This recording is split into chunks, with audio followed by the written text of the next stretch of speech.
Good morning, Good morning, Tal. Itay. Thank you for coming. Thank you so much for having me. We usually have entrepreneurs, founders, C-suite executives who are coming to share their experiences. But if you only get the startup perspective from the eyes of these operatives, you're missing out on a huge chunk of what's going on behind the scenes. And this is what we're hoping you could talk to us about. You are, broadly speaking, a CFO for hire. This is what your company does. You support startups in their financial aspects. So let's kick it off with the basics. Who are you? What do you do? And why do you do it? As you've already mentioned, I am a CFO for hire. I actually have a company that I started up with a partner. We currently provide financial services for almost 40 startups. If I had to describe mainly what we do is not just financial services. I think one of the main things that people need to know when they decide that they want to embark on this venture of creating a startup is probably understanding that there's a lot more behind it than what meets the eye. There's a lot of things that you need to know, and probably most of them are things that you've never encountered before. And the reason for that is that most people, at least in this ecosystem, people who at some point in their lives decide that they want to to start a startup, are basically people that come from a lot of different disciplines. Could be engineers, physicists, doctors, MDs, PhDs of all types and kinds. People who want to start a venture in the medical device, pharmaceuticals, software, hardware. A lot of them are engineers. And most of these people are really, really smart at what they do. They know a lot about their own business. They know what needs to be done as far as developing, researching, everything that has to do with R&D. Some of them are also very good sales and marketing people. So they know how to sell the product. They know how to promote it. And they might even be very, very good at raising capital for their venture. But for the most part, and that has been my experience, for the most part, they're almost oblivious to everything that needs to be done in terms of finance, operations, legal, HR, setting up the whole structure of the startup, dealing with tax issues, dealing with local labor law issues, dealing with even the just removing the red tape and trying to get things moving forward. I think we talked about it in the past about just opening a bank account could be something that takes weeks or months if you're not doing it correctly. I think this is the main challenge for a lot of these people when they start the process is there's so much they're not aware of. It's funny because we keep coming back to the point that startups are full with uncertainty, and yet this world is pretty predictable. The tax rates are the same, the labor laws are largely the same, how to run a profit and loss unit, this hasn't been changed. And yet, sometimes when people approach the startup journey, this is a curveball. This is an unexpected thing. For example, the bank account. Starting a bank account for a business can take weeks. There's all sorts of paperwork that requires lawyers, bookkeeping, the bank, and to gather them, to qualify them, it takes a long time. And all of a sudden, one of the startups' biggest outputs of execution, a co-founder or an executive can find themselves spending a third or half of their time for a good part of a Absolutely. quarter starting a bank account. And it's like, I needed this person selling, marketing, writing code. And all of a sudden, he's or she's, fighting for a bank account. I'll give you an example. This is actually a very good example to talk about. A while back, I met with a startup, two people, two very, very talented software engineers with a lot of experience from very big companies, who at some point decided that they want to start their own company. And not only that, but they were also able to almost immediately raise a seed investment of approximately $1 million, which is a lot of money for two people who've never had a company before. When I first met them, they needed the basic services. A lot of people approached me initially just for bookkeeping and payroll services, which is a necessity. And we had a meeting, and I wanted to see what they had planned in terms of the business, in terms of the budget, in terms of how far the money that they had raised will take them. And what we've discovered is that they created a very, very elaborate budget, but all of it was for R&D. None of the money, not even $1, was planned on being spent on anything other than R&D. They planned payroll for their engineers and anything else that they needed, software or whatever. After the meeting, we had a long list of items that were not covered by the budget, by their investment. And what they had realized is that since initially they assumed that this money will last for a year, now they understand that this money is only going to take them for 7 or 8 months. So this is a huge thing for a startup. If you don't understand that, if you don't understand that you have to pay for insurance, you have to pay for I don't know, meals for your employees, because that's the standard in Israel, for instance. And by the way, for each country in the world, you have your own items that you need to account for. And these are brilliant people, but they have never done this before. And if you don't have someone that tells you, listen, these are the things that you need to pay attention to, it's very difficult to learn this out on your own. Or if you do learn this out on your own, will probably be at a huge cost. So this is one of the things that we try to do. We try to kind of shed some light on what's going to come next. So opening a bank account, for instance, a lot of people would say, well, I've opened a bank account for myself. I've opened a bank account for my kids. It's not that difficult. And it's true. It's not that difficult when you're doing it on your own. But if you have to do it for a company, it's an entirely different process. There are so many things that you need to know. Each country has its own rules and regulations. And if you don't come prepared, you'll just find yourself going back and forth to the bank with more and more documents and a never-ending process. All of these small things ultimately add up to something that is a huge time swallower, I would say. That your time just and by the way, that's another thing.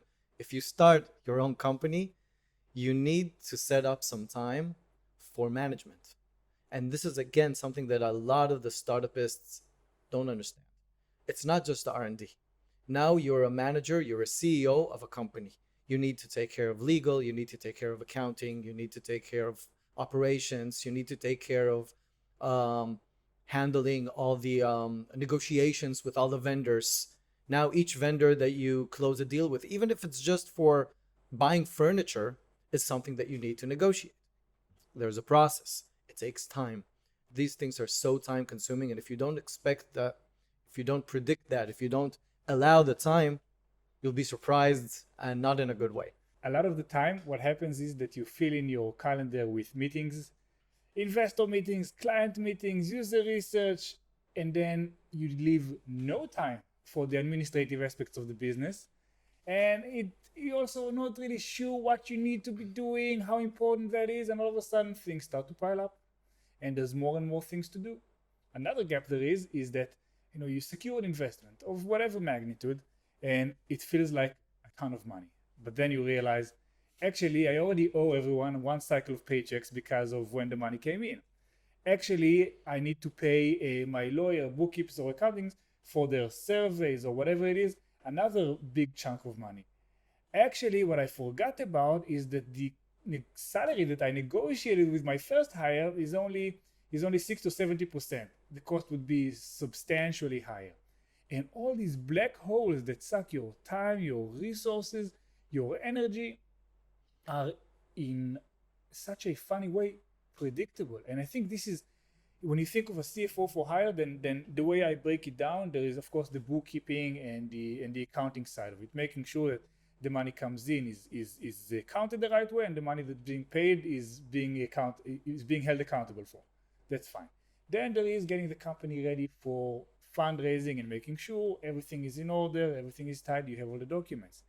But then there is the most important part, and that's the part where you act as a counselor, as a consultant, where I approach you with my terms, my business model, and you are able to advise.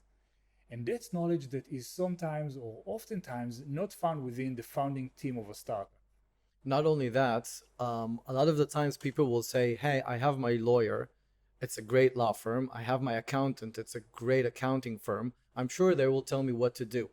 But what you forget to realize, or you fail to realize, is that these people will only act once you approach them. And if you don't know what to approach them about, it's unlikely that they will approach you on their own initiative. And this is, I guess, that would be the main difference when you get somebody who is your CFO for hire. He acts as your internal officer. He works for you. He tells you what to do, and he's not waiting to be told or asked what to do by the CEO, because the main assumption is when I work with a startup is that the founders are not even aware of what they need from me. I know better than them what they need from me, at least in the initial phases. Of course, they can ask me for a lot of things, and we can work together, but it's unlikely that they would know that upon setting a US subsidiary, you need to create an intercompany agreement, okay, to avoid tax exposure. So these are the things that should come from your CFO. And this is what you need to expect. Even something as minor or technical as an intercompany agreement is, it can take about a month to draft with the lawyers and with the accountant to sign it off. There's a I don't know, a chunk of money that goes with like $5,000. $5,000 for an early stage startup. That's a quarter or a sixth of the burn rate. So by the way, when you have a CFO from day one, he will probably be able to better negotiate all of these things. Instead of having you pay a lot of money to a lot of consultants, you might be paying him something, but it will probably be a money saver because he's been there. He has a huge a list of providers, and he knows the going rate for almost each and every service. Every company's most valuable resource is time rather than money. I think what the CFO role is to buy you more time. So I would even say it differently. I want to release the CEO, to release the founder from having to spend his time on things that he has no added value in. Okay, there are a lot of things that I can do better, shorter period of time. And bear in mind that even though, at least with young startups, the founders may not be drawing a salary to begin with, still their time is the most valued resource that the company has and has to be treated as such. So anything that you can do to relieve them from dealing with operations, legal, HR, anything that is bureaucratic that somebody else can do better than them, you should do that. I think every founder would want to place themselves in the position where they contribute the most to the company. So if I had to learn from scratch how to start a business, how to run a P&L or whatever, how to set up a subsidiary in a different market, I could do it. Is it a worthwhile investment of my time when I could be speaking to customers, working with investors? Probably not. But there is a perception that as a startup, you need to be bootstrapped and you have to do everything on your own. And I think that sometimes is counterintuitive or counterproductive. So when you meet startups for the first time, I know I'm generalizing, but what does it look like? How big is the team and how financially literate are they? For the most part, we get to meet the startups anywhere between their incorporation, when they literally have nothing other than an idea, and up to probably, I would say, a startup with 10 employees that had already raised a round of finance that allows it to start working. This is, as far as I'm concerned, when I deal with these founders, my basic assumption is that they're not very financial savvy. Of course, some of them are. And by the way, the easiest for me is to work with somebody that had already been in a startup in the past, because they know, they value, they cherish this service, because they know how much value it brings to them. But if you haven't been there, it's true what you're saying. People will try to avoid any what they feel are unnecessary expenses. I guess the worst thing about that is that there are things that you decide not to do as a choice. You say, well, this is not something I want to spend the money on. But what frightens me more are things that you're not even aware of, things that you need to do and you have no idea that you need to do them. When we meet startups, a lot of the times it takes us a few weeks or sometimes even a few months to put things in order, just because the founders had no idea that A, B, and C needed to be done, and these things weren't dealt with. So one of the things that I think is most important about actually working with the CFO is making sure that you're compliant. You have to be compliant with labor law. You have to be compliant with tax law. You have to be compliant with corporate law. And you have to make sure that you don't create any exposures in any territory. And bear in mind that a lot of the startups already have subsidiaries in Europe or in the States. So your exposure is very, very big. People are not even aware of the fact that they're doing things that are wrong. So this is a main contribution of a CFO, to make sure that you are compliant. I'm smiling because the word compliance automatically seems like something that needs to be delegated, pushed aside. What are you talking to me about compliance? I'm talking to you about innovation. I want to build a unicorn. What do you mean compliance? And it feels like it's such an archaic part of the startup game. But in fact, it's not. And I think the gap is that you can start a company with a laptop and a Wi-Fi in any coffee shop. Literally, start a company, build a brand, put a website, start selling services, and start collecting money. But on the other hand, once this thing becomes a financial entity, a business entity, there is a world of, well, compliance that you need to adhere with. Let me give you a great example for that. This is something that people are always amazed by. Let's say that you decided to create your own startup in a coffee shop, and you were sitting on your own with your laptop, and you start working, and you spend a lot of time and effort, and maybe you have somebody working with you. You don't have a company, or you haven't been incorporated, you're not operational in any territory in the world, you're just creating something. The thing that you're creating is something of value, but the value is undeterminable at this point in time. And then at some point, you approach an investor, and this investor wants to invest in your invention. But the investor will say, well, let's incorporate, let's have a company, let's have shares. I will be the holder of so-and-so shares. Let's bind it legally. So you go and you you incorporate a company, but now you have to transfer the knowledge and the IP that you had already created to this company. Okay? Most people will say, this is my company. What's the issue? I invented it on my own, and I'm now putting it in my own company. The tax authorities in almost every country in the world will disagree with you. They will treat it as a taxable event because you basically created IP or something of value, and now you gave it to a company in exchange for shares. This is a taxable event in almost every territory. And if you don't deal with this, you're already exposed and you've just only started your company. And that's something that happens in my mind. I came up with an idea. I want to monetize it. Already, I need to adhere to some tax regulations. You do.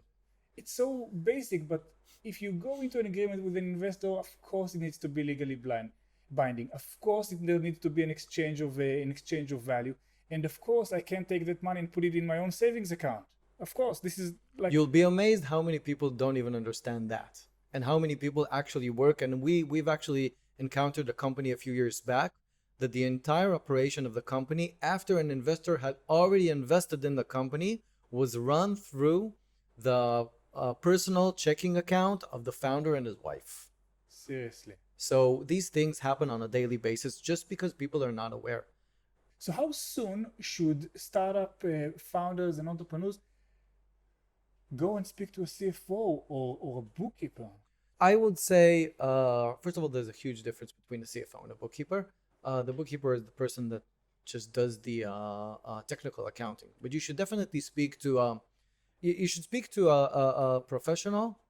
A lot of the people that are out there would take your meeting to begin with, free of charge, just as an introduction meeting, and will give you some pointers, things that maybe they will not already deal with the actual issues, but they will definitely point fingers and show you what are the things that you have to pay attention to in order not to be at default in any aspect. So it's definitely worthwhile to speak to accountants, lawyers, or maybe your friends, or maybe entrepreneurs who have already started their own startup, just to get these pointers and make sure that you're not missing out on something. And secondly, yes, if you want to have good service, if you want to have somebody to consult you at the beginning of the road and make sure that you're not making any mistakes, that may cost a little bit of money. But in the long run, actually not even in the very long run, and actually quite short run, will repay itself, because you'll be saving a lot of money on a lot of unnecessary things. You'll be saving time, and you'll be saving a lot of headache, and most importantly, you'll not be facing any exposures. The ability to kind of chart the way for a startup is tremendous. When you think of why startups fail, the oversimplified reason is because they ran out of money. naturally, it's the cause of death for many startups. But I want to take you to the fantasy world for a second, because when people hear of companies being sold, of acquisition, of exits, they see those tremendous amounts of money that exchange hands, sometimes billions. How much of it is actually left in the hands of the entrepreneurs or founders? Oh, wow. That's a very good question. There's no definite answer on this, but I think if you're an entrepreneur and you were able to sell your company for hundreds of millions of dollars, it means that you went, you were able to grow your startup for a relatively long period of time, definitely over 5 years, probably 10 years. And in that period of time, you probably had to raise quite a few rounds of financing. So in each of these rounds, obviously you're diluted to some extent. Diluted, meaning there are more stocks and your part of the company gets smaller and smaller every time you sell off a part of it. It does, but as long as the valuation of the next round is higher, even though you remain with a smaller number of shares, the value of what you're holding still increases. So you have less of more. I think at the end of the day, when people actually reach that point in time where they meet the money and they have their huge exit, they probably have around 5% of their own company. So that's another thing that people should understand. It's very rare. I think there were probably some cases where people were left with 20 or 30%, but for the most part, you will have been diluted several times until you get to that point. Hopefully, the exit is big enough so that your share in the company will still have made you a wealthy person at that point in time. I led with that question because I think that's another part of why a CFO is important.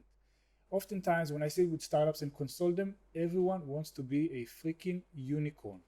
Where I'm saying, listen, sell a freaking Chrome extension to Salesforce for $50 million, you might end up with more money in your pocket. Absolutely. A few weeks ago, I reread this story about a guy called David Cho.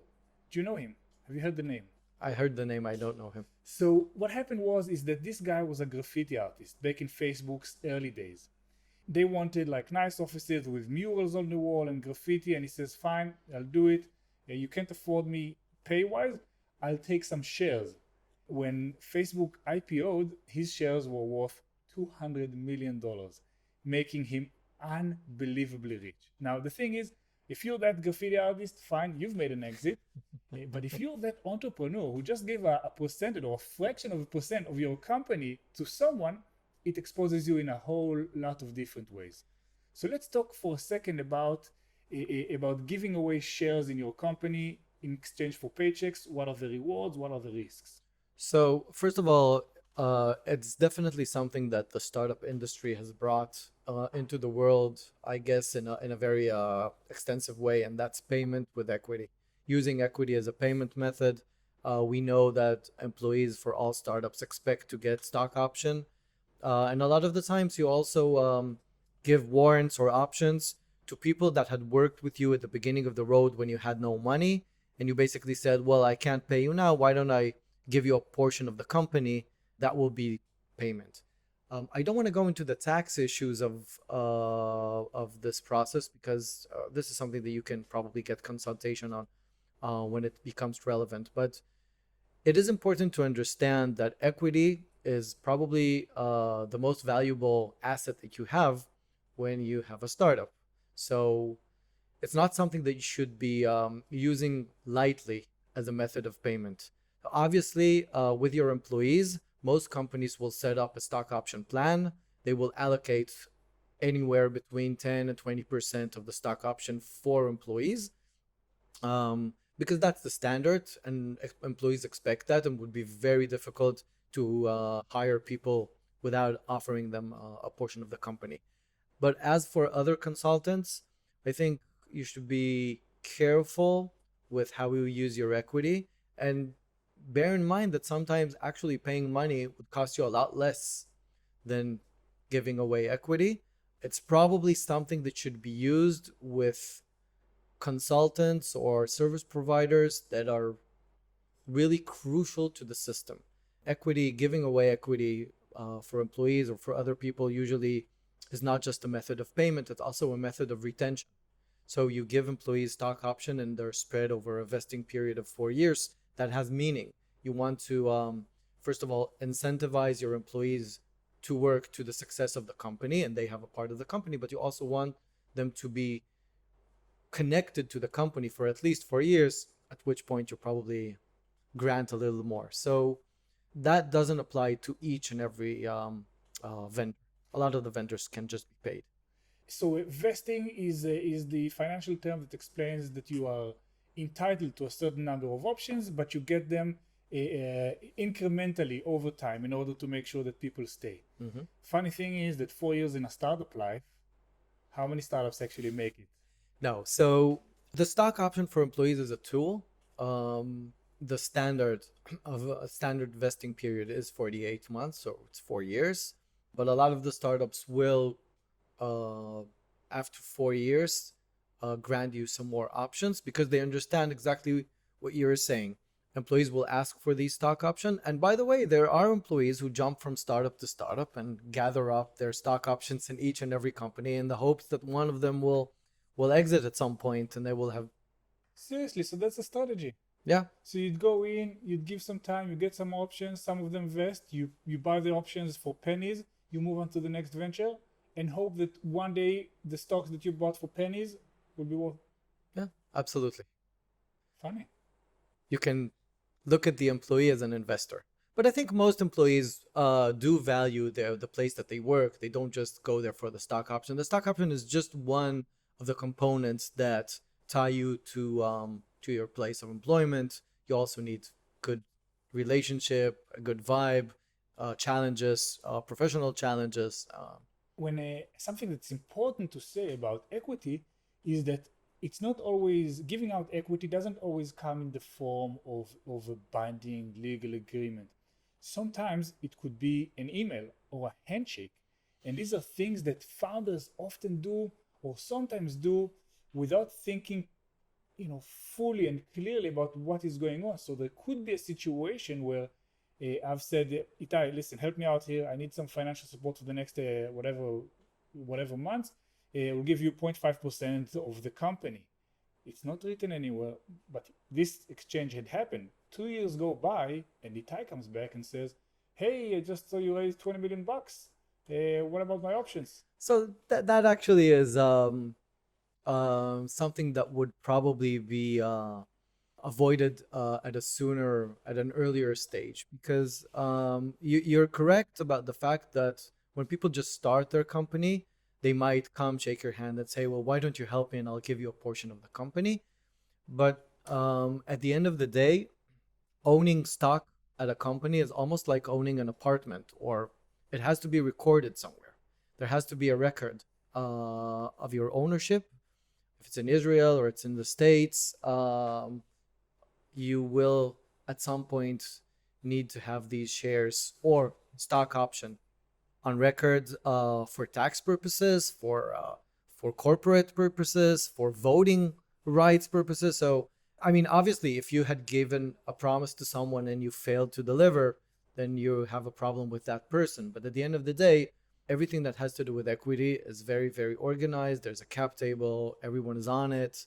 You will know. And by the way, this is if you want to raise money from investors, this is one of the main things that the investor would want to see is who has any kind of equity rights in the company before he invests.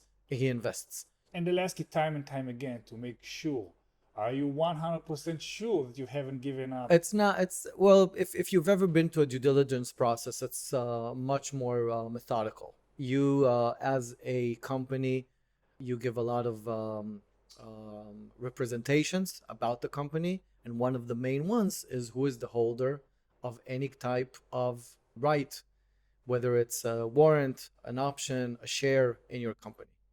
So once you've given that representation, that's where it is. So let's talk about the difference between options and stocks. This is actually this could be a whole new a whole session, and if you want, I'll come again for session 21 and explain the whole stock option mechanism.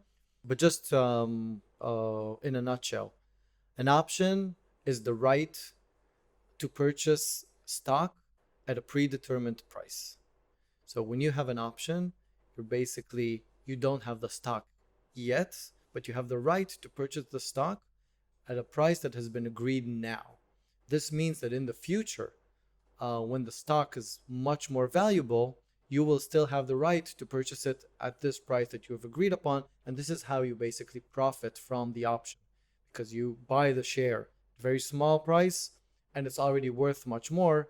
And if the company is already publicly traded or has gone an M&A transaction, it means that the share will be purchased from you at the high price. And this is how employees make money out of their stock option. So that's options, and stocks is what happens after a financial event that makes the you're giving me a no in the head. I'm like, oh my god. Okay. Whenever I'm required to or requested to talk about this, the first thing that I always say when I speak to employees at companies that I work with is, what you need to know is that every company has stock. Even if it's a private company, even if you and I were to just start our own company for selling coffee, okay? And we would go and register this company in the Israeli Register of Companies, it will already have stock. People often confuse stock as something that is traded, publicly traded on the stock market. It's true that stock of publicly traded companies is traded on the stock market, but that doesn't mean that private companies don't have stock. Stock or share is what you have that basically indicates what is the share of your share in the company. So private companies have that as well, and you can sell and buy share or stock at private companies. It's just not on the stock market. Okay, if you own a portion of a company, you have shares or stock, and I can buy it from you. Stock option is an option to buy stock. Got it. Thank you for clarifying this. So now I'd want to go into a different term, the safe agreement. Simple agreement for future equity. Mm-hmm. This is the first agreement a company founder will have with investors, right? So again, not necessarily, but yes, it has become quite prevailing now. It's quite common to see people start their fundraising with a safe agreement. The safe agreement, in my eyes, basically serves two main purposes. The first one is that it's simple. It's supposed to be quickly. It's supposed to be a short process. It's a short agreement. It doesn't go into a lot of complicated legal terms. People prefer it, especially when you're talking about small amounts, just to avoid all the ongoing and legal expenses associated with the full-blown equity round. The main purpose, by the way, it's important to understand that a SAFE is basically a CLA, a convertible loan agreement, which basically means that the investor lends you money. Of course, he's not really expecting to get the loan back, but he's lending you money, where the main difference is no valuation is being assigned to the company at the point of the round of finance. So you're getting the money, but it's still not determined what is the value of your company and what is the number of shares the investor is going to be receiving for this money. That's the whole point of a convertible loan agreement. You're avoiding the valuation discussion until such time as the company completes a full round of finance. And then normally what would happen is that the people who lent the money through the CLAs or the SAFE agreements will get better terms than the investor in the full round of equity, because they took a risk sooner, they put the money earlier, they took a bigger risk. And so normally they would get some sort of discount on the full price of share of the round of finance. Let's say simplify it even further. I have an idea for a product. It's a service, online service of some sort. I put it in a presentation. This is how I'm going to go about it. You as the investor look at it and say, I believe you, I trust you, looks like a good idea. I want to give you $50,000 to execute on that idea. Mm-hmm.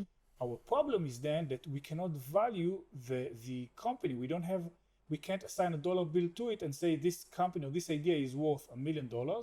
And therefore, my investment represents a certain percentage of it, because the company hasn't hit the ground yet. We simply don't know. So you give me a certain amount of money. I take that money, I go, I build a company. I pour value into it. Now someone else comes, look at the company, says, I love it. I value it at $1 million because of A, B, C. Now we can say, okay, the money that Itay gave me is worth a certain percentage of that company. What happens then? So just to take a step back, you never know what the value of a startup is. Okay, there's no mechanism that basically says this is the value at this point in time. So value is always determined in a negotiation between a seller and a buyer. That's how you value a company, when somebody agrees to actually invest based on a certain valuation. The only thing is, this is normally a negotiation process. It's a long process, and you don't want to go into that process for $50,000. You want to go into that process for $5 million. So if you need $50,000 from me now, instead of going through a very tedious process of negotiations and through the entire legal process, what we're basically saying is, I will give you $50,000 once you finalize a round of finance at a valuation that will be determined with the investor, the one that will invest the $5 million. I will get the same shares as he does, but for a lower price. 20% discount, 30% discount. So I'll just get a little bit more shares for each and every dollar that I put in comparison to that investor. So the investor in the early stages would give you money but not get stocks in return. It's not necessarily the case. An investor can insist on receiving shares at the time of the investment. I think that the safe is something that is really common because, again, a lot of the investors don't want to go into the process for relatively low amounts of money.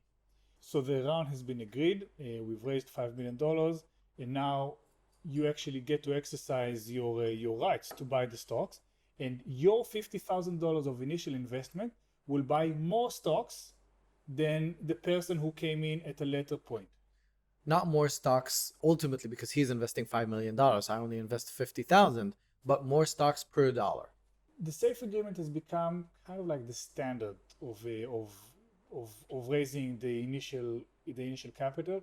We're not talking huge amounts of money. We're talking usually hundreds of thousands of dollars, lasting a startup, 12, 18 months if they're really lean and they can generate some income. And then comes the seed round, another watershed moment in the life of a startup. What is the difference between raising a pre-seed round via SAFE agreements to a company who's approaching a seed round? What does the organization look like when they want to secure an investment of millions of dollars? I think that at the end of the day, if you have an idea and you go out and meet with investors, if you can get a seed investment of $3 million to start your startup with, you will probably do that. There's nowhere where it's written that you have to start with a SAFE, or you have to start with a pre-seed, or you have to start with friends and family. These are just terms that have been around because a lot of the times you're not able to get bona fide seed round immediately when you just If I was come up with your Silicon idea. Valley executive wanting to start my startup with all the connections I have, I can skip those stages. Probably. Yeah, probably. For the rest of the world, this is the path you go through. You have to bear in mind that investors will always do whatever they can in order to mitigate their risk. So at any given point in time, and this is again something that I normally try to explain to entrepreneurs, I'll give you an idea. An example. When working with a medical device startup in the past, a company that manufactured a product that was used in spinal surgeries, coming with an idea to the investors a lot of the times would say something like, "This is a good idea. We will be willing to invest once you have a prototype." So you go and you raise a little bit of money from friends and family, or from or a safe from somebody who believes in you, and you create a prototype. And you go with a prototype to the investors and you say, "Hey guys, you wanted a prototype, here it is." And the investors will say, "Well, it looks nice, but has it worked? Has Is it? there a market for it? We need a little more Is there information." a patent behind it? So you go and you raise a little more money and you go to another phase. And by the way, if it's medical device, you have to actually go through regulation and FDA and CE mark and all these things that you need to do in order to put things in people's bodies. Very long, very expensive processes. But let's assume that you went through all these phases and now you have something that has an FDA approval, which means you can market it in the States. And you go back to the investors and they will say, "Well, it's nice that you have an FDA approval, but has it been ever used in surgery anywhere?" What is called first in man. So you say, "No, not yet." And you go and you perform a clinical trial and you put it in people and you go back to the investors and you say, "Yeah, well, you went through the process, but you did it in Germany. We want to see it in the States." So you find somebody to do it in the States for you, and then you do it in the States, and they say, "Well, yeah, but did they agree to pay for it? Or is it just a clinical trial? Because we want to see that there's a revenue path here." And then you go and you start selling it. And all these things that I'm talking about take years. You start selling it, and the investors would say, "Well, yeah, you sold it, but have you reached the point of $1 million in revenue?" So you say, "Well, not yet." And you start working on that. And then you reach a point of $1 million. And then they would say, "Yeah, but what about $10 million in revenue?" I'm telling this story just to emphasize a point that basically says an investor will always ask you for the next step. They always need to see more. They always want to feel more confident about their investment. And this is something that entrepreneurs need to understand. Each one in the ecosystem, each part of the ecosystem has their own part. And the investor's part is to take care of their money, because a lot of the times the investors are funds who are handling other people's money. So they need to go through the whole due diligence process and make sure that they're investing well. Something to be expected. Woof, that's quite a journey. The upside of raising funds is clear, but it fundamentally changes how a company works. Absolutely. It means that you have people on the board, the people that you need to report to. And this is another thing that people don't understand a lot of the times is, once you have money from a VC or a institutional investor, or maybe even a sophisticated angel, they would need to know what you're doing with their money. So put aside the fact that normally any investment agreement would probably have something that's basically referencing the use of proceeds. It's in the investment. Use of proceeds, how do we tend to use the money you've given us? Exactly. So you're committed to some extent to what this money, you have a limited mandate to what you can do with this money. You can't just be spending it on whatever you want. This money was invested in you for a certain purpose. But once you have the investors in, there are a few things that you need to know. First of all, they have, and that's on almost every investment agreement, they have reporting rights, which means they are entitled to receive ongoing reports from you on what's going on with your company. Now, these reports take time. It's an effort. If you need to report to your investors on a monthly basis and compare your expenses with a budget, that is also something that we probably should talk about. It's something that you need a professional to take care of.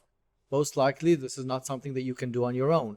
You need a financial professional to be able to create these reports and make sure that they are correct, and then send them to the investors and then be able to answer all their questions about them. And this actually leads me to just say a few words about a budget. I think a lot of the entrepreneurs underestimate the importance of having a budget and working according to it. And for a lot of people, at least in the beginning, as you yourself mentioned before, you want to be a startup, you want to be cool, you want to be quick, you want to be swift, you want to be not tied down by all these bureaucratic terms. Once you've raised money from investors, a budget is basically something that protects you as the entrepreneur, as the CEO, because a budget basically is your work plan that you had presented to the board and to your investors, and they had approved it. Once they approve it, it means that you are now authorized to use this money in the way that you presented to them. At a later phase, if the funds are used according to what was in the budget, then you've done your job. This is something very important that protects you from facing investors that are angry about the mismanagement or misuse of the funds that they have invested in you. Of course, there is the mismanagement part. Let's say I need to hire 3 developers at 100K per year, whatever, and then I hire them for twice the money. They would say, "What happened here? Like, it's above the benchmarks. This money could have lasted much longer." So I come across as unprofessional, and So I think, okay, if this is trying to put a lot of wisdom in small sentences, never surprise your investors. Never surprise your investors. If you have a board meeting, first of all, make sure that all of your investors are aware of what you're going to be talking about in the board. And secondly, don't wait to the year end to show them financial results. And this is one of the most important things about financial reporting, is that once you have that in place and your investors are receiving your reports on a monthly or a quarterly basis, they're never surprised. And if they have questions, or if they're not in agreement with the fact that you hired 2 expensive people, or 3, or you've done something that is not consistent with what you've said you're going to do, it gives them a chance to stop you or to at least debate it.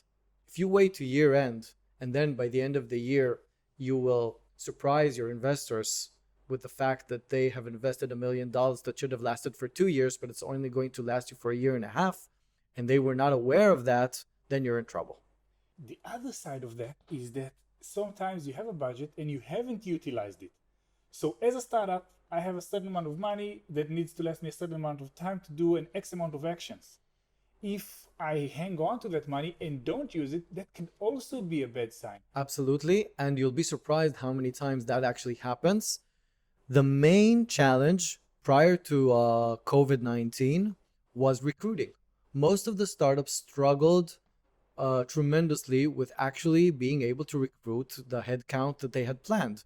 And so if a company plans on recruiting 20 people in a year and it's only able to recruit 12, you will be underusing your budget. And that's not a good thing.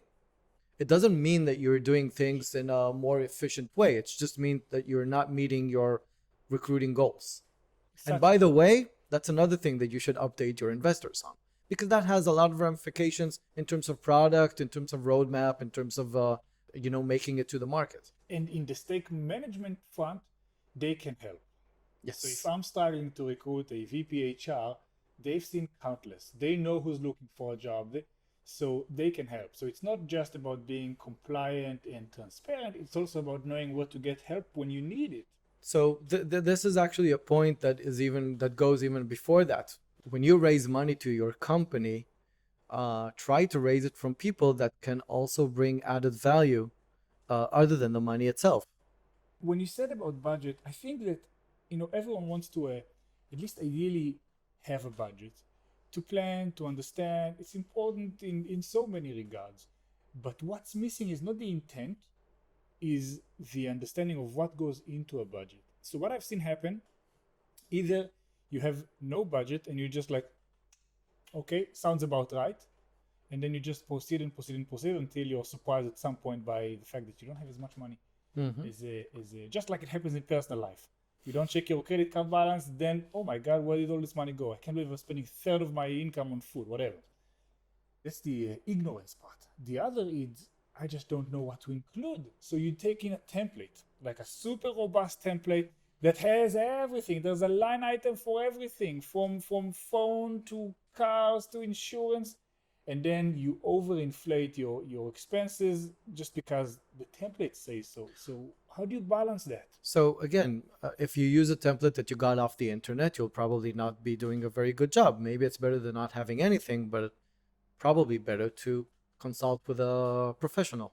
Can go be Somebody, you just can't. There's no one size fits all in these things, huh? no. Look, for the most part, if you're a software company, you can probably estimate that between 70 and 80% of your expenses are payroll. Okay. So there are some rules or maybe expectations that you can probably find or meet. There's benchmarks that you can see. Yes, but I think creating a budget without actually having somebody who is a financial professional assisting you is problematic because there are a lot of things that you're missing out, and maybe some things that you're including that are not necessary. And by the way, just regarding your comment about your own personal budget, your family budget, if you mismanage your family budgets, you're only accountable for yourself. If you mismanage a company budget after having raised money from investors, you're accountable to these investors, and they are accountable to their investors. So it's much more complicated and much more dangerous. So what are some of the hidden costs that are sometimes being left aside when going through the process of budgeting? That's a good question, actually. I would have to say that the main thing that most people forget to budget for some reason is insurance. There are a lot of types of insurance that people need to, a lot of coverage that you need to have when you have a startup, beginning with directors and officers insurance, which is crucial.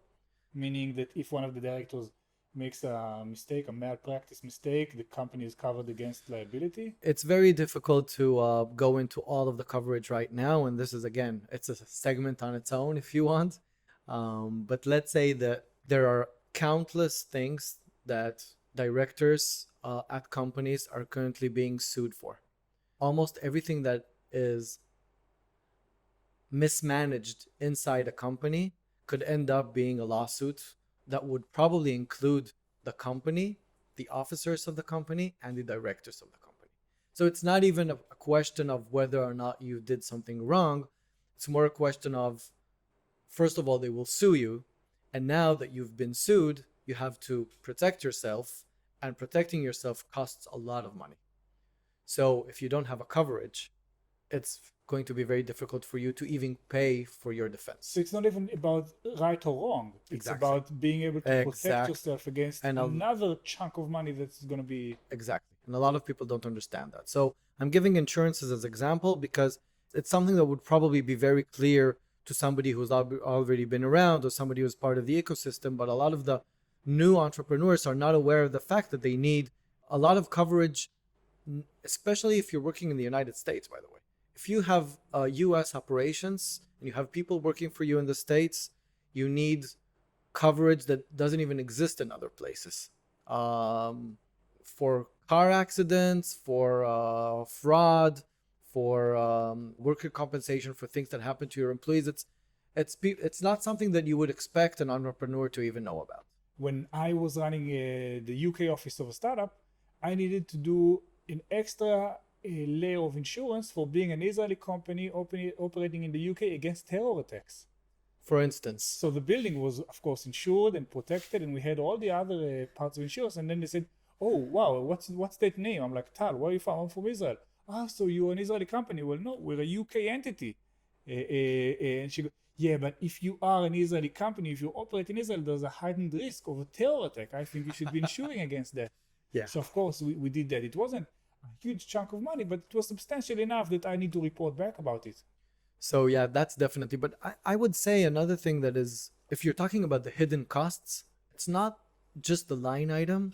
I think the main thing that, if I can say now after all these years, is that people tend to underestimate the amount of time it takes to execute. People expect things to happen in far less time than they actually do. And take the main thing to understand is that time equals money. Okay, every month that your business operates, you have to you have payroll, you have rent, you have all the other expenses that are just ongoing. And if you had planned on having a prototype in 6 months, but you had it in 10 months, then it's just cost you 4 more months of payroll and every other expense. And this is the main thing that people underestimate. And that puts you in a serious disadvantage when negotiating for a round, because if I'm already seeing the end of my money when I approach an investor, they can sense it, they can smell it, puts me in a shitty negotiation position. So the thumb rule about that would be that probably it takes at least 6 months to secure a round of finance. So if I'm to break down what you said about hidden costs, it's not about the specific line item. Did I account for all the IT needs or not?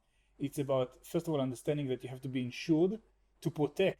No, I mean insurance is one line item. Actually, I give an example because this is something that for some people, for some reason, almost all companies under budget when they create the budget. But I would say yes, the main thing is taking into account that things take much more time. And if you were to kind of like a blanket recommendation about fundraising versus bootstrapping, relying on investor money rather than creating an income that will allow you to go to the next stage, what would you say? I would probably say that I am pro raising money whenever it's possible. So, in my opinion, if you have an idea and you have someone who's willing to invest in it, take the money. I would even say sometimes I see investments that don't mature because there are valuation discussions. For instance, the investor wants a lower valuation, the founder wants a higher valuation, and in my eyes, you should never miss out on an investment because of valuation. And I'm not talking about extreme cases where somebody will buy your 90% of your company for $1. I'm just saying find a way to make it happen. Take the money when you can. You never know what's going to happen. And just to give you an example, we had a discussion with one of my clients somewhere in December about raising money from an investor that was interested. They weren't sure if that was the right time or they needed to wait to actually have a prototype of their product and then maybe raise at a higher valuation, because that's the normally the discussion. Should we wait and raise at a higher valuation or should we raise the money now? And I said, I listen, guys, I don't know what's going to happen, but we're entering, I don't know. I was actually thinking about something that would happen in the States. It's an election year. Maybe Donald Trump would start a war with Iran. I don't know. So if somebody is willing to invest $1 million in your company, take the money. And they took the money, and I think the investment was finalized just a few weeks before the COVID-19 outburst. Without that, the company would probably not have survived, or it would have been a lot more difficult for them to survive. And you never know what's coming next. So if somebody is willing to invest in you, you should probably, and this is my opinion only, you should probably take the money. So going back to your point about how long things take, there's probably an underlying underestimate of how long it'll take to raise money. So if you wanted it to take 3 months, then I don't know, maybe take double as that because of the processes, because of finding the right investors, because of market shifts. It takes a lot more money than people expect. I often see it actually not when somebody hasn't even begun the process, they don't really know what to expect. It's actually, in a way, it's ironic, but it's more dangerous when people are already speaking to investors and they get a positive vibe. And then they come back to you and they say, well, I have this guy, he's interested. We can probably finalize this within 8 weeks or so. It's never finalized in 8 weeks. It's very rare. Okay. Normally, you would just negotiate the basic terms in 8 weeks, and then it will take another 8 or 16 weeks for the lawyers to do the job and for the agreements to be finalized and for everything to be signed and for the due diligence. We haven't spoken a lot about the due diligence process, and maybe we should a little bit. Before going into the due diligence, I wanna stop on that point in time about how long it takes to raise a round. It's tremendously lengthy process compared to how much time you actually have. So if you have if you have a year or a year and a half between rounds, in the halfway point, you need to start thinking about your next investment. So again, I'll tell you a story of everything that we've Please. already encountered, a lot of these situations. I think in 2014 or 2013, I started working with a company as a CFO, and they had actually just finalized a round of finance of $12 million. When you raise $12 million, you feel very comfortable that you now have some peace and quiet to actually focus on what you're plan on focusing and spending the money on. And I joined that company, and together with me, they had just brought in VP of Business Development, and we were working through reviewing the business plan of the company and the budget and everything that they had planned on doing. And then in the next meeting, management meeting, we told the CEO we should start working on the new investment. And he was baffled. It's like, what are you talking about? We had just finished raising $12 million. Now it's my time to actually do some work instead of going on a meeting with investors all the time. And we opened up the Excel, and we just showed him that of that 12 million, already 2 or 3 million are gone. Committed. They're already committed. People are waiting for the money, all expensive and with the increased burn rate, the remaining money would not last even a year. So you'd expect that this thing would come up in the negotiations. it doesn't. It doesn't. It's you feel that if you have the $12 million, you will now have a long time of peace and quiet, but it's not the case. $12 million for a company at around that stage, the burn rate would be what, $300,000? So that specific company had a higher burn rate, more around $400,000 to $500,000. But still, I guess it just goes to show you. I don't want to go into the specifics of that deal, but I'm just trying to show that at the end of the day, a lot of the times, once you finalize a round of finance, you already have to start planning the next one. What I love about speaking with you is that you know at what level to speak to who. It's such an important trait. And I see how our conversation had evolved from the first conversation, where you just gave me the table of contents of what's coming next, to the drill down of what I should pay attention to. And you are always able to chart the next stage, which is so important. It helps me manage expectations with my stakeholders and prepare and plan my time accordingly. So let's say there's a few topics I'd like us to cover. One is I want us to speak broadly about how entrepreneurs are sometimes having to stretch the truth in order to sell their company and vision. I see you like that, so we'll save that for last. Then second thing would be the COVID-19 changes and how it affects companies' burn rates and business models. But the two things I wanna spend just a few minutes about now is the due diligence process. What is it? What should entrepreneurs be thinking about? And then if we could break it down into the fundraising starter kit, as in what do I need to make sure I have in my backpack when I go and raise funds? Maybe let's start with the fundraising starter kit. I'm a company, I have an idea. What do I need to have in my backpack in order to be able to secure an investment? So again, obviously that would depend on what phase you are in. In the past, investors used to ask companies for a business plan. A business plan would be this huge, heavy document with a lot of pages talking about the market, the competition, the need, and a lot of other things. I think in the world today, neither the investors nor the entrepreneurs have the patience to write and read a long 80 pages business plan. What you would normally be expected to present, however, is something that is short, succinct, and very clear. Now we have all these terms, a one-pager, the elevator pitch, everything is actually being reduced to am I able to express my idea in one page, make it clear, who am I, what am I looking for, what am I doing, and what is the need that I'm solving or solving for. And you should definitely be able to answer all these questions on a very, very short presentation. It doesn't have to be a one-pager, but let's keep it short and clear. And then the second question that you will always get asked is how much money you need and what do you need it for. So you need to be prepared with these answers. And it doesn't, again, you mentioned before stretching the truth a little bit. So obviously, we're not talking about not providing correct information or misrepresenting anything, but there's absolutely no way for an entrepreneur to know exactly what he's going to be spending the money on because life hits you with curveballs on a daily basis. So you will need money for things that you're not even expecting at this point in time.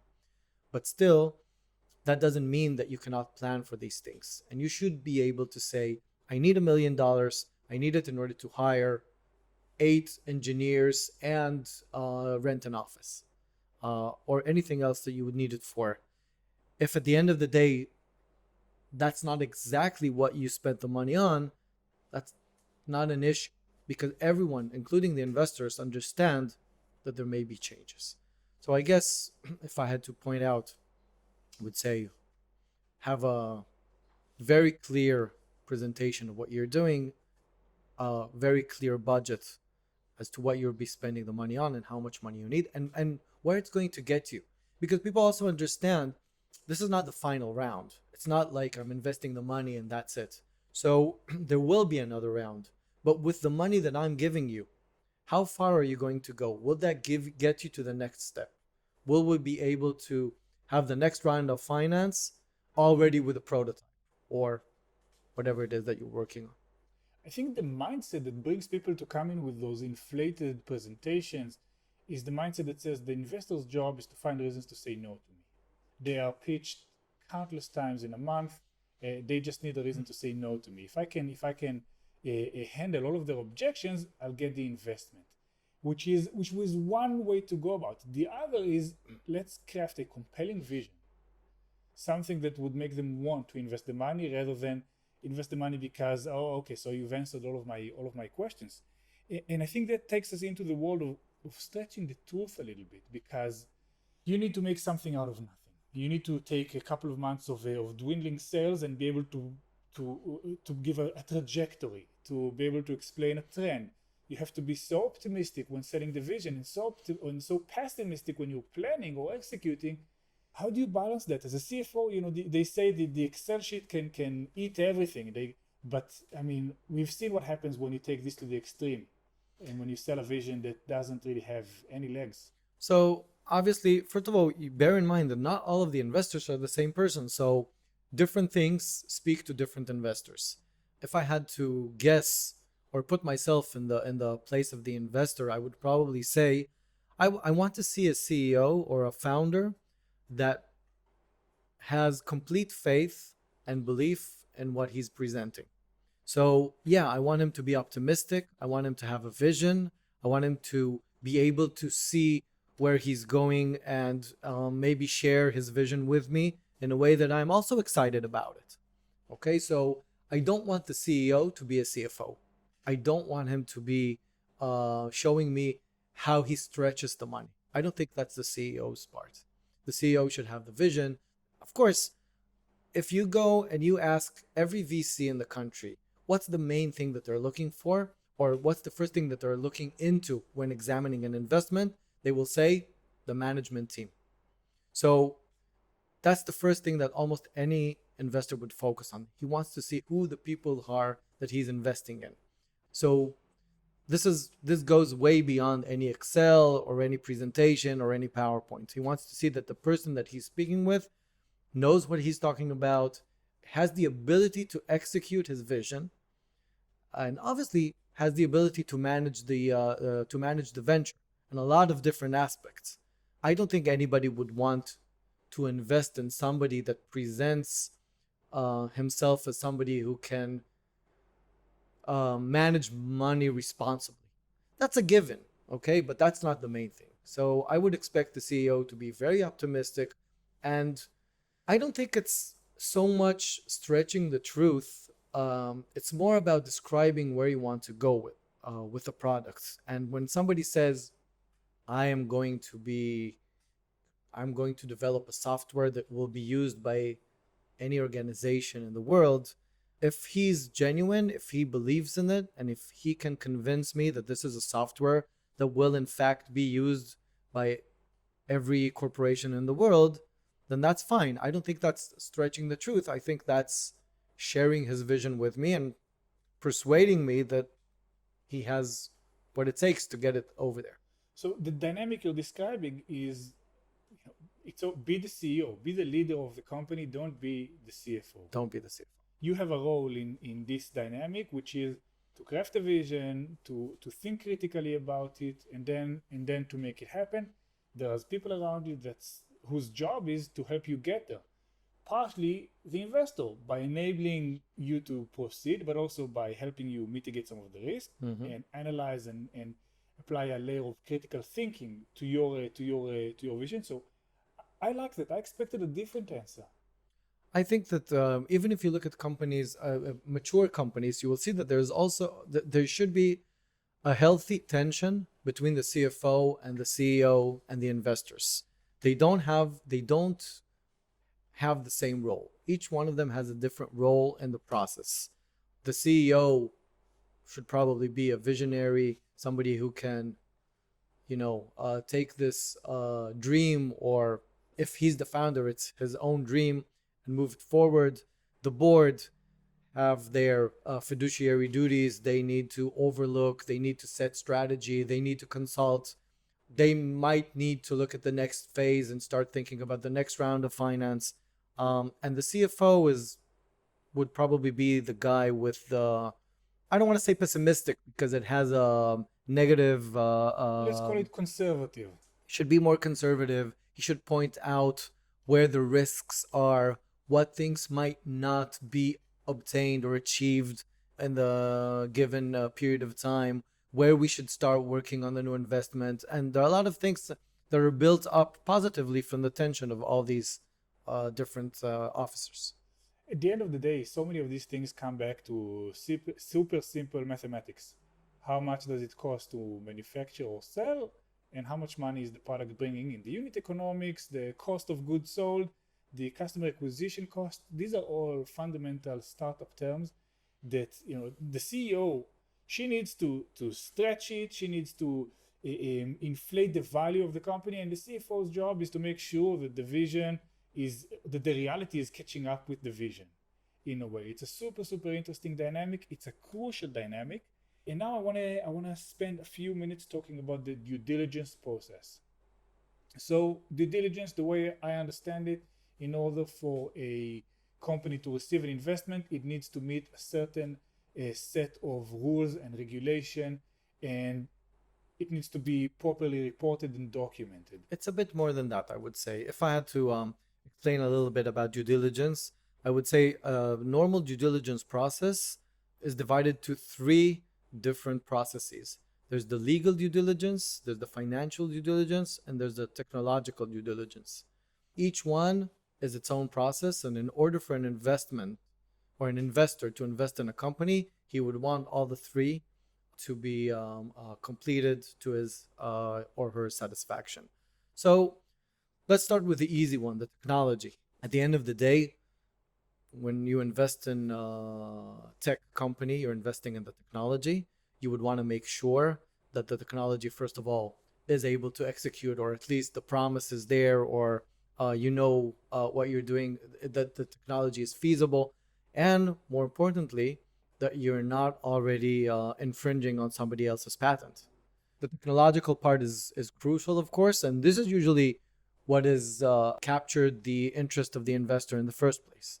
Once the technology is good to go, then the remaining financial and legal due diligence processes are relatively easy to an extent, as long as you've kept your company in a good state in that sense. So legal due diligence, and again, it depends on the size of the company, but the legal due diligence will include everything that has to do with equity, and this is the part that you asked about before, to make sure that anybody who has a stake in the company is known, and obviously that the company is in compliance with any and every legal requirement, if the company is already engaged with employees and consultants and is already doing business, due diligence, legal due diligence will include reading all of these agreements and making sure that they're all as they should be, and that if there are any obligations in these agreements, they're all reflected in the company's books and whatnot. And then at the end of the financial due diligence will again go over. It's like a financial audit. You'll be audited. You'll make sure that your financial statements, first of all, that you're in compliance with financial reporting, tax reporting, in all territories that you operate, and that all of your liabilities and commitments are well reflected on your balance sheets. It's a process. It depends on the size and the complexity of the company. It's a process. It takes a while to do. If it's a big company, they would normally send people over to do this process, probably pro COVID-19, but still. And in order to try and keep this process as simple as possible and as quick as possible, because you don't want an investment to be delayed because of the due diligence for a very long time, we believe in something that is called being due diligence ready. So it's very difficult to be due diligence ready at any given point in time, but you can probably do a lot in order to be as close to it as you can. And that means keep records of everything. Have all of the agreements of the company, even if it's just signing an agreement with the phone company for 60 shekels a month for an employee. Have the agreement, have it signed, have it in a Dropbox or some cloud somewhere. Just have everything ready in that sense.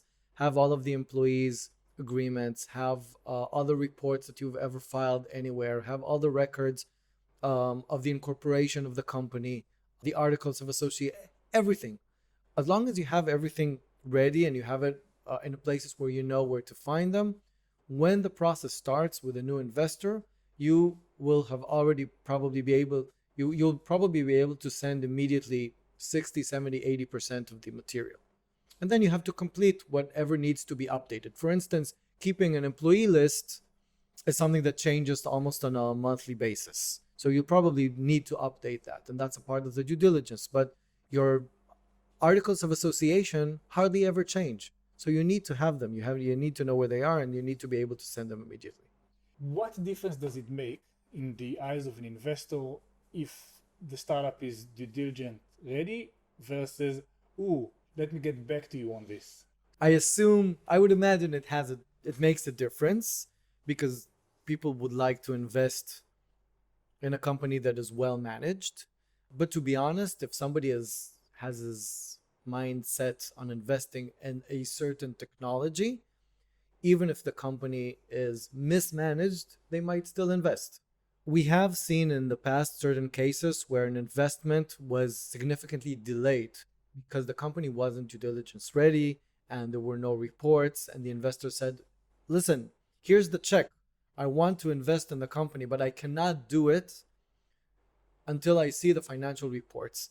It's important to understand that usually when you're dealing with investors, they too have some sort of fiduciary duty to their investors. They're playing with other people's money. So it's not that when I'm ready, they'll invest. When I'm ready, they'll have to go and do their own processes. They have their own process, but not only that, they have a checklist. And one of the items on that checklist is making sure that the company that you're investing in is fully compliant legally, financially, and owns its own IP. So if you cannot demonstrate that immediately, you will just be delaying your own investment. Also, remember what you said about not surprising your investors. So if I mention certain KPIs or metrics and then the finance comes in and they see that there's a difference, of course that's a problem.